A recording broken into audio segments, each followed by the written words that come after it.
We are here with Thomas Green just after a show. Absolutely loved it. Smashed it. Thanks, mate. Can't wait for your tour. Starts in next month, September. So September 26th, my first show at Leicester Square Theatre. Yep. Which we've now about to sell at the 5th Leicester Square Theatre. So it's rolling, and we're going into spring next year. So kicks off in the autumn and then goes into spring 26th. The name of my show is Brainstorm. Yes. That's the tour show. Because it's a tour warm-up here in Edinburgh, I called it Calm Before the Brainstorm. Just runs till this Sunday. And then, the tour is Thomas Green Brainstorm, which is, I feel like kind of explains itself. Yeah. Well, in that vein, can you tell us what sort of inspired the name of your show and what audiences can expect without burning any bits? I feel like my brain has always been a bit of chaos, so it feels like instead of like brainstorm as in like thinking, it's like a brainstorm as in everything's happening all at once. So that's kind of where I got that from. And then, my friend actually told me to do for the tour warm. I went, Calm Before the Brainstorm. Like, that's a great idea. But yeah, that's how I came up with Brainstorm. It was pretty quick. So Brainstorm, yeah, my brain is a bit of a storm. Done. Perfect name for it. Yeah. So, performing for many years, all over the world, what brings you to Edinburgh Fringe? Well, I haven't been here for 6 years, and it's such a staple festival. It's been around forever. And so when I first moved to the UK in 2015, 10 years ago, I really wanted to come. So actually, in August, I moved over. Next week will be my 10-year anniversary, and I drove straight up basically to Scotland to see where my mum was from, and I went to the Edinburgh Festival, my now wife, and just went to see what it was all about because we had the Adelaide Fringe in Adelaide, which is the little baby sister, if you want to say. And so we then got to see the biggest one in the world. And then I did a few shows here. And then this is my first time back since 2019. And I just wanted to come back to warm the show up before the tour. And it's been great. Just a little 2-week run and, little writer's workshop. It's great. Love it. It's something we keep hearing. People trying their stuff here because if you can make it work here, it's going to work everywhere else. Yeah, because Edinburgh's it keeps you honest because it's you get a mix. You get a mix of people who know you, so you get fans who come and see the show, and then you also get people just taking a punt, which of course can happen on tour as well. But they're seeing so many shows in a day. People just rock up and see you, and I quite like that. So it keeps you honest with your show because if you're making people laugh who don't know your vibe and your style and you know what I mean? And you haven't built that rapport with them yet, so to speak. It's great. So it's definitely, it's a good point. Yeah, if it can work here. Because there's also times when they come along and they go, I don't understand him, he's too Australian. I love the idea that it takes you back to the Raw days. So you're coming in and you're getting 5 minutes at we had like Red Raw around here. Yes. Where anybody can sign up and I do thought their you did a 5. massive researching call back then. So my first ever gig in Adelaide was called Raw. It's a national comedy competition called Raw Comedy. In 2007 I did that. 5 minutes. You just sign up and just do it.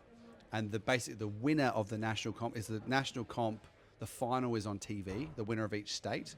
And the winner of that competition gets then flown out to do So You Think You're Funny in Edinburgh as the Australian rep, so to speak. So that was my first ever gig. So when you said Raw, I was like, oh my God. But yeah, no, Red Raw's massive here too. Let's pretend I did the research. Yeah. That sounds awesome. Well done. And, well done. I mean, it's all gone downhill since Rep since then, So we've all seen how it went. To be fair, we can't say anything when Scotland goes somewhere for represent and we turn up because we're there. Yeah. Yeah, we're there for a fun time, not a long time. I was invited back. Yeah. So, what is your biggest moment in comedy then, like harkening back all the way back then?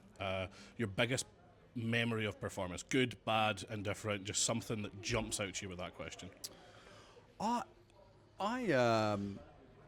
think, to be honest, the biggest moment is now because this is my second national tour, and it's going to be international. I'm going to be doing my first ever Australian tour next year, and just the tour has been going, like the the fact that I got to be able to extend the tour into the spring was a really cool milestone moment. So that's, to be honest, right now is probably the biggest moment in terms of excitement. Like, I'm really excited about it. I'm really looking forward to going on tour, because my first tour was a small one and I loved it.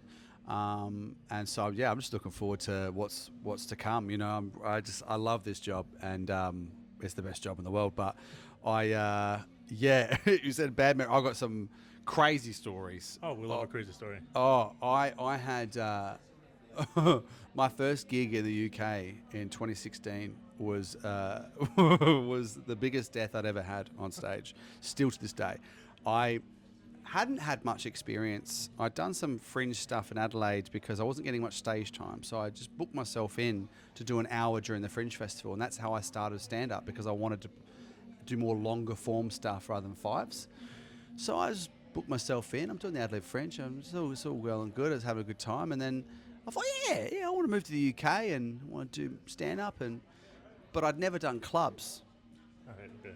So I rock up, and I'm booked to do an opening 20 because this lady had seen me in Adelaide and liked me. She booked me for, now it doesn't exist anymore, but a really, really rough, staggy, henny kind of club. Okay. And it's an awful night. And I rocked up, I was opening, and I didn't even have a 20.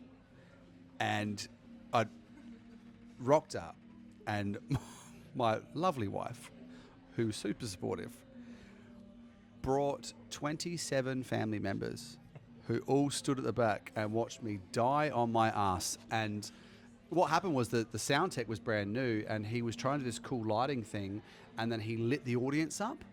So they were all like deer in headlights staring at me, and I didn't know how to react to that. I also didn't have the material for 20 minutes, so I just died. And afterwards, all her family were like, that was good, yeah. And so then years later, when I quit teaching to go full-time with stand-up, they were like, oh, still going, okay, all right. Her parents didn't see me do stand-up again until I recorded my comedy special in 2023. It took them 7 years to see me perform again. And she still says to me, do you know what, it wasn't that bad. I thought you were right. I was like, you're so lovely. It was so bad your parents took 7 years. That's like a biblical amount of time. 7 years. That's brilliant. It's amazing. Love it. So, final question. Yeah. Everyone leaves an anonymous note for the next.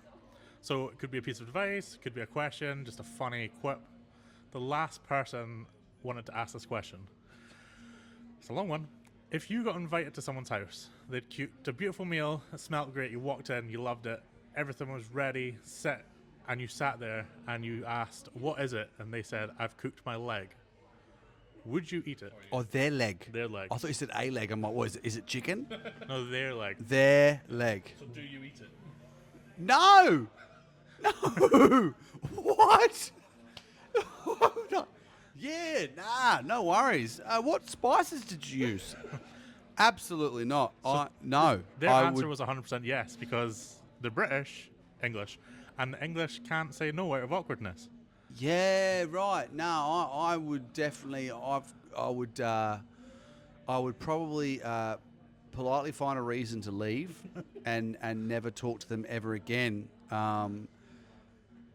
We call that a smoke bomb. Yeah. Yeah. That's what we do this signal, we're like, smoke bomb. Yeah, good. I wouldn't be worried about them chasing me either, because they'd only got one leg. Yeah, you've got them on that. I'll get away quite quick. But yeah, that's the weird. So I have to. Do I get to do the same thing? Yeah, You get to do that whatever is. you like on the back of it. Oh, That's this what we're is coming to. fantastic. Okay. What would you like to leave to the next person? If they rocked up and I'd cooked a no. So what? People just asking a question. Any You can questions, ask- some people have done wisdom, some people have done like, Someone said get 8 hours sleep yeah. is the best way for a good fringe. Some people have asked that. Tom Stade said, are you a jacket on stage or a no jacket on stage type of comedian? So it could be absolutely anything. Okay. If you were swimming in the water and you had the option to fight a crocodile or a shark, who you picking? Ooh, It's a good Aussie one. yeah. I went really Australian, didn't I? Crocodile or a Definitely shark? picking shark. Would ya? Yeah. Why? From after Oh, you can punch him in the nose, can't you? There. from after being in Oz and watching a shark attack something and a crocodile, I'm picking shark. Yeah. Crocodiles Yeah. are wild. Yeah. Yeah. I go shark, but that's because I also, like, my mum was born in Africa. She's born in Ghana, and she has memories of like crocodiles being walked down the street on leads, and then just leaving and killing someone. What? Yeah. Wow. I mean, Tell the shark. moral stories: don't put a lead on a shark or a crocodile. Yeah. Yeah, I think I'd pick shark as well. By the way, because you can at least punch him in the nose. When you turn it upside down, it goes unconscious. So What? yeah. If you turn a shark upside down in the water, it can't breathe. It goes unconscious. You spin a shark. Try me. Oh, that's wild. Yeah, good luck keeping it upside down. Oh no, once it goes upside down, it's unconscious. Immediately. Yeah. Because the brain chemistry. What? How have I never known this? When I'm you so go back glad and I go, met you. Yeah, now I'm going to be like, it's all right. I'll flip him over. Go for a swim. I got this. Did you come back one leg cooked up like it didn't work? Yeah. Thank you Oh, so much no. for this. It was brilliant. No, thanks, guys. I Thank appreciate you. it. Thanks, guys.